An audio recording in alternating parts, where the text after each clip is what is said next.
Hey, and welcome back to Ferocious Education. This is today I'm going to be looking at JKK, the ticker for the company Jakk Specific Inc.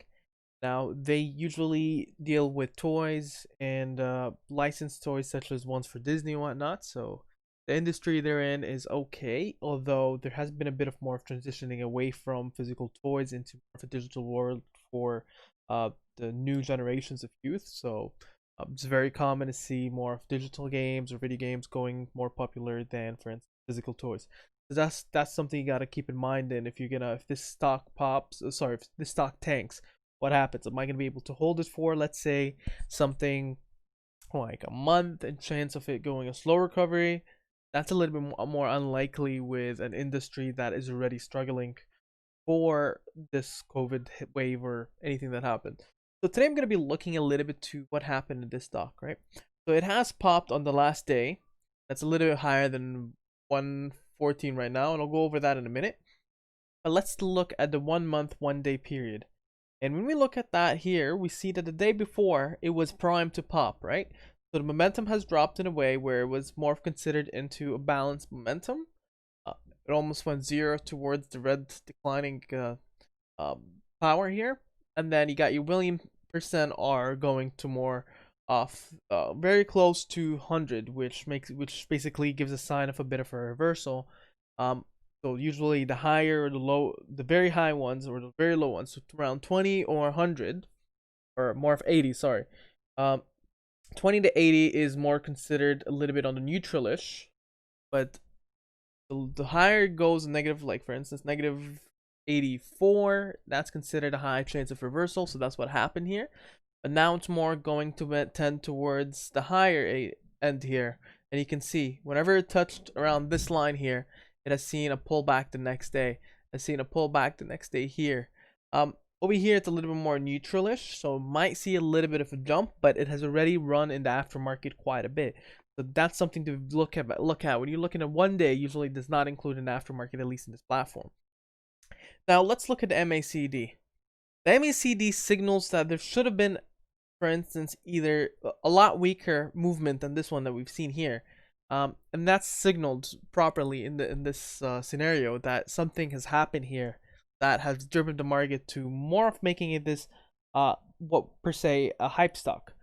So you want to be careful about hype stock. Now let's look into the unbalanced volume, and we can see that the stock has held quite a bit, from almost 8.5 million shares to 25.15 on the unbalanced volume. So that's quite a bit of multiples of the number that you had before.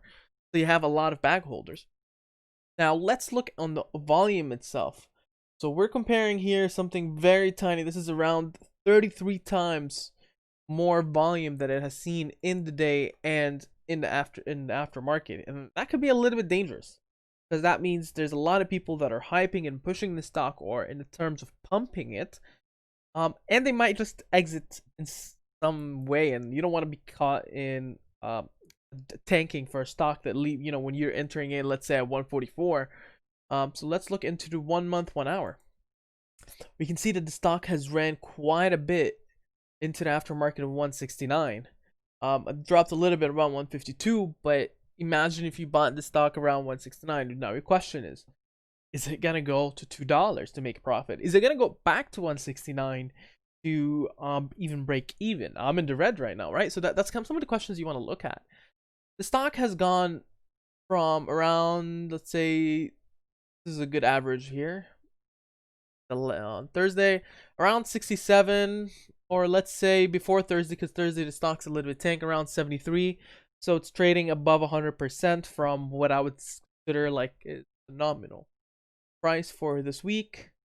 The average price, we can see here that the stock went a lot higher, and this is a little bit dangerous. See, when it touches onto the top, it usually gets a pullback, and you can see this multiple times here. You can see that the unbalanced volume has even jumped a lot higher in the aftermarket. So that's some of the things that I'm looking at. I'm thinking that might be a bit of red flags. The average directional index is a bit too high for my comfort. But that's me. I'm more of a safe investor. I've gone from previous videos showing you basically what I do if I lose. And that's the first thing before going into any stock. What happens if this stock tanks? I should have a plan. So I'm going to be looking at a little bigger scale in a minute. just to kind of give you a little bit of insight to what my thought ideology is. Now you can see that the stock has been quite a bit above support. I think its support was around, go look to the 1 month, 1 day support. It's trading around, let's say 58 support, and it broke the resistance that was previously established around 0.81, and it ran quite a bit. So the most dangerous thing that I want to look at today is trend lines. I usually don't go very much above trend lines, but I really want to do it in this case. Now, if you look to the 1 month, 1 hour, sure, the 10 SMA is above 30 EMA, but I again say that these technical indicators are not the only thing that you need to focus on. You need to focus on multiple things, and if they all align, then great, that gives you a bit more confidence. If they start giving you conflict of answers, then it might be a little bit of a red flag. So the 200 SMA is around 0.66, and you can see it has ran quite a bit of the 200 SMA. So here, let me just zoom into the 200 SMA. I like to keep a lot of things because I'm able to read them, but here's the 200 SMA. And you can see that it has gone quite a bit before above that. Now, 200 SMA on a 1 day, right here. So it has been trading almost underneath the 200 SMA, and 200 SMA is a good indicator for me where price goes a lot higher than it's been on a bullish run. And I usually don't like to get a stock on a massive bullish run. That means at some point, stocks go, not only did it go up, they also go down at some point. And you want to get a stock more of at a pullback rather than at a peak or closer to the peak. So that's another thing. Now, there's a bit of indicators that I would love to introduce today. I've talked about them a little bit before. Okay, so the MACD, by the way, is also going a little bit, looks towards stabilizing to a peak. It can run. It's still aftermarket, extended market, so you need to look into what happens in Monday to sign it. But let's take a look into some of the trend lines, right? So this is a channel trend line, and you can see here that the stock has basically have gone almost uptrend. It had a bit of spikes, of course, and you can see that the stock has jumped quite a bit. So usually when I say it's between a trend line and drawing a channel line, usually what happens is it trades in the upper half of the trend line of the channel or the bottom half.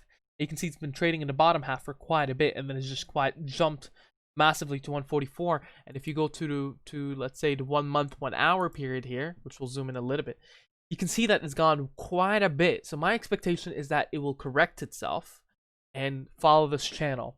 Of course, when is it going to correct itself? It could be a bit when the hype dies. It could be where there's maybe a bad PR, for instance, or it just could be where people on Monday want to cash out that massive gain that is received in the aftermarket of almost around 80%. I can't remember what the price is, but it has gone from let's say this was ending price 111, quite a bit, like almost around 40%, 35, 40%.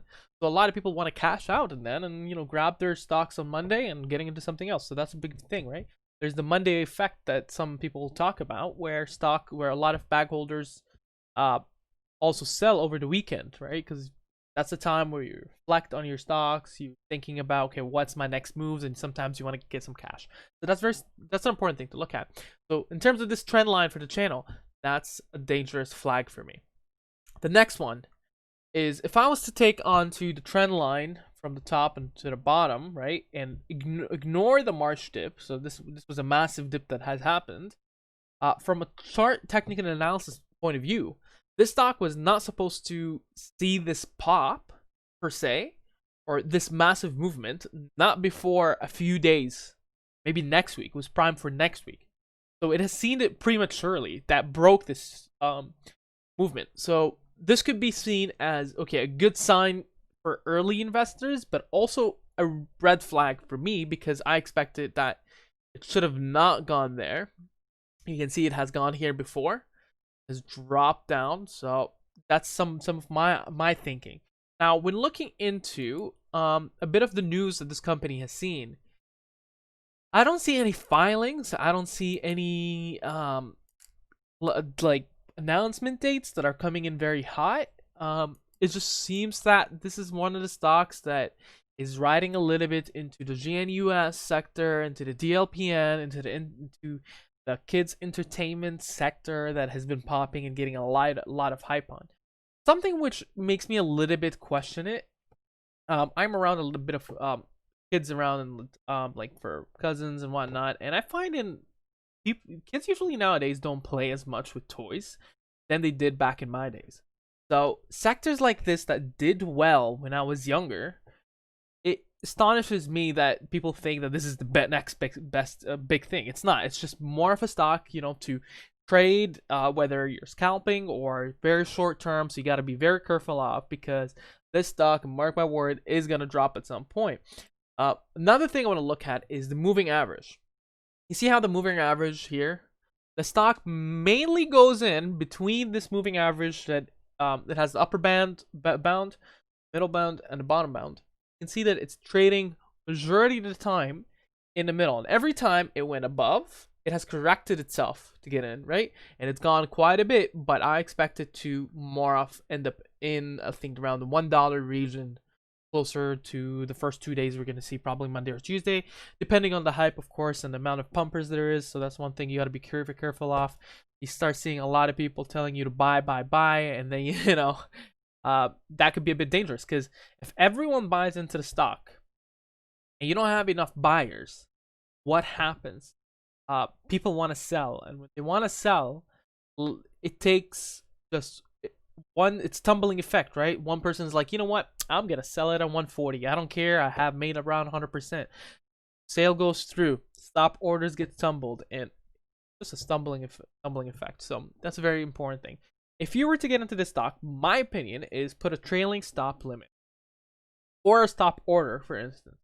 Even though I don't like them, and I've mentioned that before, but it's very important in a stock that has jumped this high.